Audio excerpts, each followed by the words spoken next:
Break के बाद आप सभी का बहुत स्वागत है। बड़ी खबर आ रही है, मोदी कैबिनेट में मंत्रियों के विभागों का बंटवारा हो रहा है। नितिन गडकरी को सड़क परिवहन मंत्रालय दोबारा दिया गया है।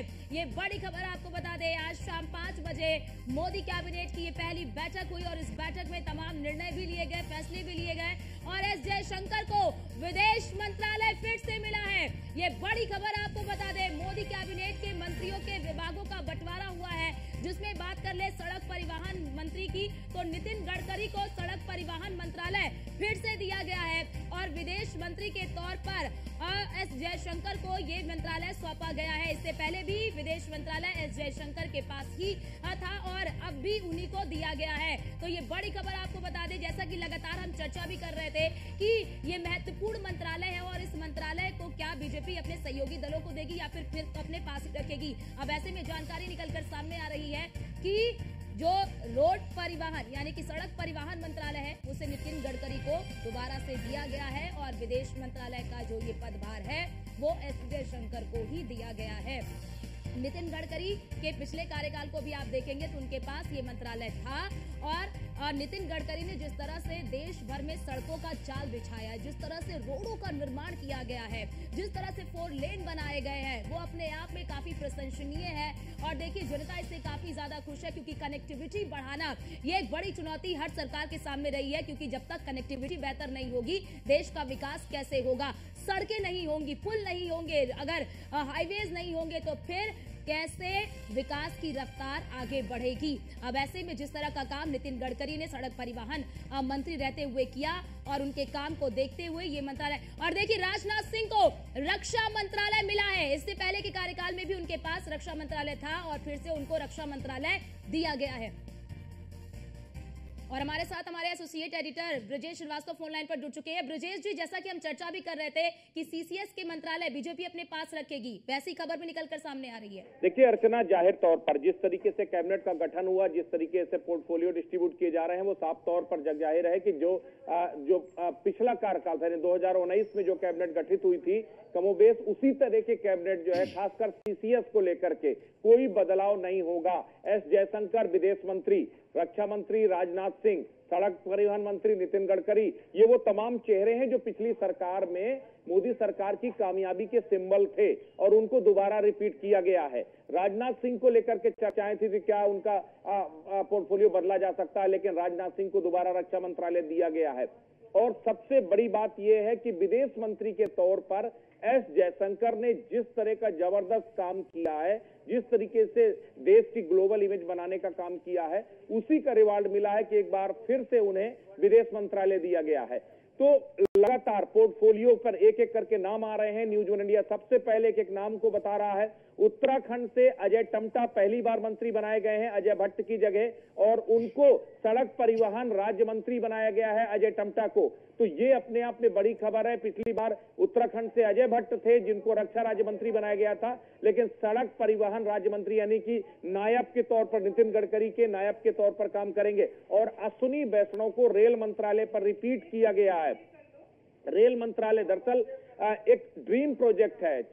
आप जो सुपर ट्रेन चलाने की बात है, वो तमाम जिस तरह से मॉडर्नाइजेशन हुआ जो है रेलवे का, नए सिरे से रेलवे को जो है एक तरह से जो है नए कलेवर में लाया गया। रेलवे की जो खामियां उनको दुरुस्त करने का काम जो मोदी सरकार ने पिछले एरा से उठाया, उसको लगातार आगे बढ़ाने का काम अश्विनी वैष्णव ने किया है। तो पीएम मोदी के ड्रीम प्रोजेक्ट को आगे बढ़ाने का काम अश्विनी वैष्णव कर रहे हैं, इसीलिए उनको दोबारा रिपीट किया गया है। तो ये वो तमाम मंत्रालय हैं जो अभी तक जो सामने आए हैं कि मोदी सरकार के मंत्रालयों का बंटवारा, चूंकि अब बिल्कुल भी वक्त जाया नहीं करना चाहते प्रधानमंत्री, हर्ष मल्होत्रा को भी सड़क परिवहन राज्य मंत्री बनाया गया है। यानी 2 नायब नितिन गडकरी के अंदर में अजय टम्टा और हर्ष मल्होत्रा दोनों को सड़क परिवहन राज्य मंत्री बनाया गया है। ये अपने आप में अभी तक की जो नाम सामने आ रहे हैं उसमें केंद्रीय मंत्रियों में, कैबिनेट मंत्रियों में लगभग रिपीट किया गया है। सबसे पहले नितिन गडकरी का नाम आया जिन्हें सड़क परिवहन मंत्रालय पर दोबारा उनको जो है यहाँ पर जो दिया, बल्कि लगातार वो सड़क परिवहन उनके पास रहा है और सड़क परिवहन पर उन्होंने जबरदस्त काम भी किया है। पूरे देश में एनएचआई का जो संजाल बिठा, एक्सप्रेस वे से लेकर के जो है आप हाईवेज के जो संजाल बना, उसमें बहुत बड़ी भूमिका सीधे तौर पर नितिन गडकरी की है। यही वजह एक के बाद एक जो है यहाँ पर पोर्टफोलियो सामने आ रहे हैं। जी ब्रजेश जी, क्या आपको लगता है, क्योंकि बीते हमने कार्यकाल में देखा कि लगातार विपक्ष की ओर से, खासतौर से कांग्रेस की ओर से, रक्षा मंत्रालय की बात कर ले तो लगातार अगर हम बात करें तो जिस तरह से चीन को लेकर सवाल उठाते रहे हैं, और अब जिस तरह से आप भी जिक्र कर रहे हैं कि काम को देखते हुए मंत्रालय को दोबारा से रिपीट किया गया, लेकिन आपको क्या लगता है कि अभी भी क्या वो चुनौतियां हैं इनके सामने, जिन चुनौतियों को पार पाना काफी जरूरी भी है? देखिए, सवाल चुनौतियों का नहीं है, हर सरकार में चुनौतियां होती हैं, और चुनौतियां अगर नहीं होंगी तो नई सरकार का मतलब क्या है। लेकिन सबसे बड़ी बात यह है कि जिस तरीके का परफॉर्म आपने किया है पिछली सरकारों में, अगर आप पिछली सरकार के आप बड़े कामों को देखेंगे तो एक्सप्रेसवे का जंजाल और जो इस तरह से सड़कों की रफ्तार बढ़ी है, वो अपने आप में नितिन गडकरी का क्रेडिट जाता है। रेलवे में जिस तरीके से मॉडर्नाइजेशन हुआ है बड़े लेवल पर, रेलवे का जो परफॉर्मेंस लेवल है वो बेहतर हुआ है। रेलवे स्टेशनों की जो कभी दुर्गति थी उसमें कहीं ने बहुत हद तक सुधार आया है, उसमें अश्विनी वैष्णव ने बहुत काम किया है। अगर इसी तरीके से आप अलग अलग मंत्रालय देखें, रक्षा मंत्रालय के तौर पर राजनाथ सिंह का कार्यकाल तो अपने आप में बेदाग है और शानदार काम किया है। और चुनाव के दौरान जिस तरह से पीओके को लेकर के वो तमाम बयान राजनाथ सिंह जी के आए, वो अपने आप में बताते हैं कि किस तरीके से स्ट्रांगली विपक्षियों को, विरोधी सरकारों को या फिर विदेशी खास करके अपने दुश्मन देशों को सीधे तौर पर चेतावनी देने का काम राजनाथ सिंह लगातार करते रहे हैं।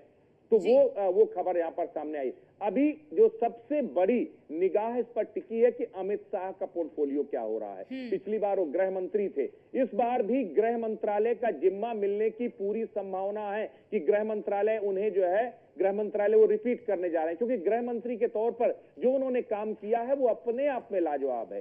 370 को खत्म करना, आप सोचिए, किसी ने कल्पना नहीं की थी, लेकिन वो उन्होंने कर दिखाया। वो तमाम बड़े काम हैं जो बतौर गृह मंत्री उन्होंने किए हैं। तो वो तस्वीर भी सामने आ रही है, एक एक करके पोर्टफोलियो सामने आते जा रहे हैं। और ये बात शुरुआती दौर पे, जितने शुरुआत में 7 नंबर तक जो शपथ ली गई है, पहले नंबर पर प्रधानमंत्री के बाद राजनाथ सिंह जी शपथ ली थी, उन्हें वही पोर्टफोलियो दिया गया है। अगर उसके बाद बात करें गृह मंत्री अमित शाह को, तो गृह मंत्री अमित शाह हो, नितिन गडकरी हो, या फिर उसके बाद जो है अब देखिए दिलचस्प होगा शिवराज सिंह चौहान का मंत्रालय, मनोहर लाल खट्टर का मंत्रालय, कि उन्हें किस तरह के मंत्रालय दिए जा रहे हैं। तो कई पोर्टफोलियो खाली भी हुए हैं। जेपी नड्डा एक बार फिर से आए हैं, अपने पिछले कार्यकाल में जब वो मंत्री थे तब उनको स्वास्थ्य मंत्रालय दिया गया था, इस बार उन्हें क्या पोर्टफोलियो मिलता, इस तरीके अभी एक एक करके तस्वीर साफ और एक एक करके नाम सामने आ रहे हैं। पुराने, अभी तक की जो जानकारी है कि पुराने जो 6 मंत्री थे उनके पोर्टफोलियो को रिपीट किया गया है, और ये पहले से तय माना जा रहा था कि वो बेस्ट परफॉर्मेंस वाले मिनिस्टर्स थे जिन्होंने अपने अपने जो है विभागों में जबरदस्त परफॉर्म किया था। और मोदी सरकार की जो इमेज मेकओवर की बात थी उसमें बड़ी बात थी। निर्मला सीतारमण एक बार फिर वित्त मंत्री बनी है, ये अपने आप में सबसे बड़ी खबर है, क्योंकि पीयूष गोयल कॉम्पिटिटर थे। पीयूष गोयल पहली बार लोकसभा का चुनाव जीत करके आए, और ये कहा गया था कि शायद पीयूष गोयल को वित्त मंत्रालय दिया जा सकता क्योंकि वो इंटरेस्टेड हैं। लेकिन निर्मला सीतारमण के अगर आप पूरे कार्यकाल को बतौर वित्त मंत्री उनके कार्यकाल को आप देखेंगे तो आपको समझ में आएगा कि उन्होंने बेदाग कार्यकाल है, उनके ऊपर किसी तरह का सवाल नहीं है पूरे उसमें। और सबसे बड़ी बात यह है कि जिस तरीके से आप इस वक्त दुनिया की पांचवी सबसे बड़ी इकोनॉमी है, और जिस तरह से प्रधानमंत्री नरेंद्र मोदी का लक्ष्य है कि हमें टॉप 3 इकोनॉमी में जो है हिंदुस्तान को लेकर के जाना है, उसके लिए जो विजन चाहिए, जो एग्जीक्यूशन चाहिए, वो पार्ट निर्मला सीतारमण ने जो बेहतर तरीके से किया है। और यही वजह है कि उन्हें भी एक बार रिपीट किया जा रहा है। तो वो 6 मंत्री जो शुरुआत में जो टॉप 6 थे जो है प्रधानमंत्री नरेंद्र मोदी के, टॉप 6 को एज इट इज रिपीट किया गया है। जो लड़ाई है वो उसके बाद है, यानी कि बाकी अभी कृषि मंत्री पर कौन होगा, इसके साथ ही इंफॉर्मेशन टेक्नोलॉजी पर कौन होगा, इंफॉर्मेशन ब्रॉडकास्टिंग मिनिस्ट्री पर कौन होगा, इन तमाम चीजों पर है, कोल मिनिस्ट्री पर कौन होगा, वो तमाम चीजें हैं। लेकिन ये जो 6 टॉप, जैसे 5 तो सीसीएस के ही हैं, ये जो 6 मंत्रालय थे वो प्रमुख चेहरे हैं मोदी सरकार के, वो वरिष्ठ नेता है। वो फिर चाहे नितिन गडकरी की बात करें, राजनाथ सिंह की बात करें, अमित शाह की बात करें, निर्मला सीतारमण की बात करें, एस जयशंकर की बात करें, इन सभी ने जबरदस्त काम किया है। और विदेश मंत्री के तौर पर जिस तरीके का टू बी स्ट्रेट फॉरवर्ड जिस तरह से जयशंकर ने जो है दुनिया के तमाम मुल्कों में जाकर के जवाब दिया, अमेरिका में जाकर के अमेरिका के सामने अमेरिका को आंख दिखाना, ये आप सोच नहीं सकते। आप सोचिए यूएनओ में जाकर के आप किस तरीके से आप पाकिस्तान और चाइना को जवाब देना, वो एस जयशंकर ने किया है। एस जयशंकर एक फॉरेन ब्यूरोक्रेट थे और उन्हें मालूम है कि फॉरेन डिप्लोमेसी क्या होती है।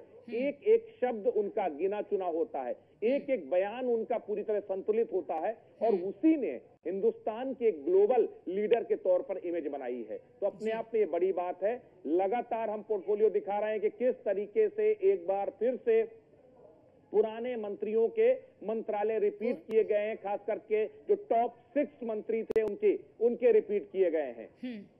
ब्रजेश जी, क्योंकि देखिए इस बार लक्ष्य रखा है 2047 तक देश को विकसित राष्ट्र बनाने का, तो क्या आपको लगता है यही वजह है? क्योंकि विकसित राष्ट्र बनाने के लिए चाहे वो विदेश मंत्रालय हो, रक्षा मंत्रालय हो, सड़क परिवहन मंत्रालय हो, या फिर रेल मंत्रालय हो, या फिर वित्त मंत्रालय हो, ये बहुत मजबूत मंत्रालय माने जाते हैं और देश को आगे की दशा यानी कि देश को मजबूत करने में भी इनका अहम योगदान है। क्या यही बड़ी वजह है कि क्योंकि रेल मंत्रालय को लेकर लगातार सामने खबर ये आ रही थी कि हो सकता है इसे कि जेडीयू के कोटे में ये जा सकता है, लेकिन रेल मंत्रालय फिर से नितिन कह लीजिए कि अश्विनी वैष्णव को दिया गया है, तो क्या आपको लगता है इस विजन की वजह से ही दबाव भी काम यहाँ पर नहीं आया और रेल मंत्रालय अश्विनी वैष्णव को दिया गया? कहते हैं कि अगर आप जो है आप अपने शरीर की अगर बात करें तो शरीर में भी आपके पंच तत्व होते हैं। कहते हैं छित जल पावक पवन शरीरा और पंच तत्व मिल बना शरीरा। तो जो शरीर भी पंच तत्वों से, ऐसे सरकार भी पंच तत्वों से मिलकर बनी हुई है। 5 टॉप 5 इसीलिए कहे जाते हैं। आप सोचिए, जिसकी फाइनेंस पावर मजबूत होगी वो दुनिया में राज करेगा, जिसके पास ग्लोबल डिप्लोमेसी होगी यानी फॉरेन डिप्लोमेसी होगी वो दुनिया में राज करेगा, जिसका बेसिक इंफ्रास्ट्रक्चर यानी सड़क और रेलवे जैसे बेसिक इंफ्रास्ट्रक्चर मजबूत होंगे वो दुनिया में राज करेगा, वो विकास की रफ्तार के साथ चलेगा।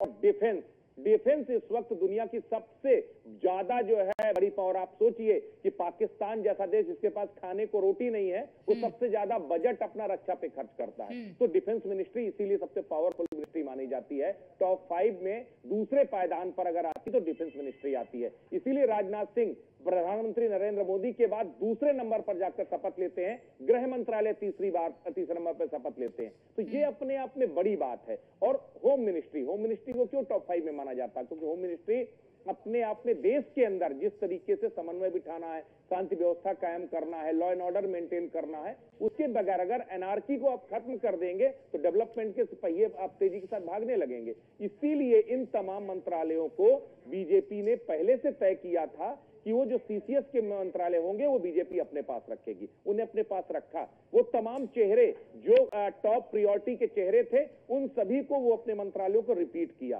तो ये अपने आप में जो है अभी तक की जितनी खबर सामने आ रही, अब दिलचस्पी इस बात पर है कि नए मंत्री जो आ रहे हैं, जिन्होंने अभी सहयोगी दलों के कई मंत्री आए हैं, शिवराज सिंह चौहान को मंत्री बनाया गया, मनोहर लाल को मंत्री बनाया गया, कुमारस्वामी को मंत्री बनाया गया, ये वो तमाम मंत्री जो आ रहे हैं जो बड़े बड़े चेहरे हैं, उनको किस तरह से मंत्रालयों में एडजस्ट किया जाएगा ये देखना होगा। और दूसरी सबसे बड़ी बात है सहयोगियों को कैसे कन्विंस किया जाएगा, ये भी जो है अपने आप में देखने वाली बात होगी। फिलहाल एक एक करके नाम सामने आ रहे हैं और न्यूज वन इंडिया हर एक नाम सबसे पहले बता रहा है कि किस मंत्री को कौन सा मंत्रालय मिला है। हमने पहले कहा था कि टॉप 6 के जो मंत्रालय हैं वो रिपीट किए जाएंगे और एक बार फिर से वो मंत्रालय रिपीट किए गए हैं, वो मंत्रालय रिपीट किए जा रहे हैं। ये अपने आप में सबसे बड़ी बात है। हरियाणा के पूर्व मुख्यमंत्री मनोहर लाल को लेकर के भी खबर आ रही। मनोहर लाल के मंत्रालय को भी शहरी विकास मंत्रालय, ये एक बड़ा चेंजेज है। शहरी विकास मंत्रालय, हरदीप पुरी से यह मंत्रालय बदल करके मनोहर लाल को ये दिया गया। तो पहला पोर्टफोलियो सामने आया जो बदला गया है, मनोहर लाल शहरी विकास मंत्रालय। सबसे ये भी बेहद महत्वाकांक्षी मंत्रालय और ड्रीम प्रोजेक्ट है प्रधानमंत्री नरेंद्र मोदी का, प्रधानमंत्री शहरी आवास योजना। ये अपने आप में सबसे बड़ा ड्रीम प्रोजेक्ट प्रधानमंत्री नरेंद्र मोदी का था कि 2025 तक जिस तरह से उन्होंने टारगेट तय किया था, बाद में उसको एक्सटेंड किया गया कि हर एक बेघर को उसकी छत देने का जो संकल्प, जो सपना प्रधानमंत्री नरेंद्र मोदी ने देखा, वो कहीं न कहीं हरदीप पुरी ने पूरा किया और उसको तेजी के साथ बढ़ा। वो अपने आप में दुनिया का सबसे बड़ा इतिहास है, किस तेजी के साथ शहरी विकास मंत्रालय दिया गया और मनोहर लाल को उसके साथ ऊर्जा मंत्रालय भी जोड़ा गया। तो दो हैवीवेट मिनिस्ट्री मनोहर लाल को दी गई है। ये अपने आप पे ऊर्जा और शहरी विकास, ये दोनों मंत्रालय जो दिए गए, ये अपने आप में बेहद अहम मंत्रालय है, यानी हैवीवेट मिनिस्टर बनाए गए हैं मनोहर लाल। अगर मनोहर लाल की बात करें तो अचानक उनको मुख्यमंत्री से हटाया गया, नायब सैनी को मुख्यमंत्री बनाया गया और उसके बाद ये माना जा रहा था कि उनको केंद्र में लाया जाएगा और उनको बेहतर मंत्रालय दिया जाएगा। आखिरकार वही हुआ। मनोहर लाल इस वक्त शहरी विकास मंत्री बने हैं। ये बेहद अहम खबर है, बड़ी खबर है। क्योंकि देखिए पिछले चुनाव में यानी कि पिछले कार्यकाल में अगर ऊर्जा मंत्रालय की बात करें तो आरपी सिंह के पास था और आरपी सिंह इस चुनाव में हार गए। तो ऐसे में ऊर्जा मंत्रालय अगर दिया जा रहा है, साफ तौर पर दिया गया है मनोहर लाल को, तो ये अपने आप में भी कई तरह के सवाल खड़े करता है।